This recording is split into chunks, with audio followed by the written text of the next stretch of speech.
I'm Majid. I'm from the Methodologists. We provide research consulting services to organizations. Today I'm going to talk to you about reading research articles. Research articles are complex. They have a ton of information, and digesting them in a fast way can be rather difficult. Over the past 10 years, reading hundreds of articles, I have sort of gained a set of strategies that have helped me to read articles very quickly and extract relevant information for different purposes. So I want to talk to you about that today. First thing to do is to identify why you're reading that article. And there's very different purposes, right? So one could be that this is the first article you're reading and you sort of want to get your feet wet in the literature and want to understand the different ideas and concepts. On the other hand, you might have read a couple of articles already and you want to sort of develop a literature review on this. That's a different purpose with a different set of strategies.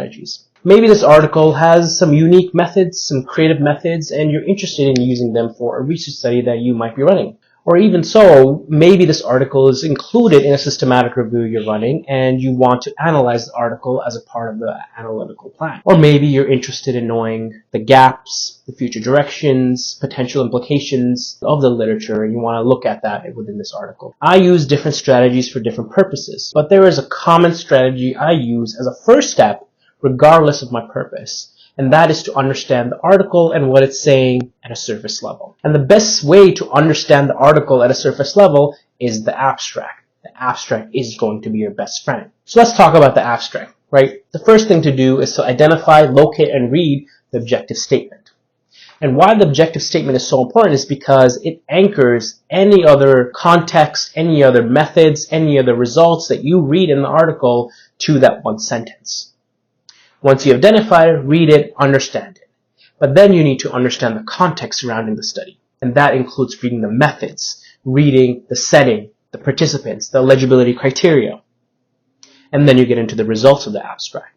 And you can go through these slowly. The abstract is already sort of a summary of what the entire findings section says. So go through this slowly, understand the main ideas, understand the main concepts, and then you get to the discussion and conclusion. And you may be able to read the first couple of sentences rather quickly because it's a repeat of the results.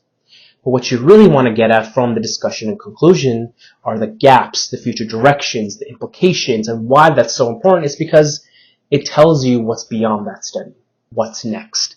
And that helps you to understand the different aspects of the study more deeply. So using these strategies, in the next video, I'm going to go through an example of how I would use these set of strategies when reading an abstract, and I'll walk you through my approach.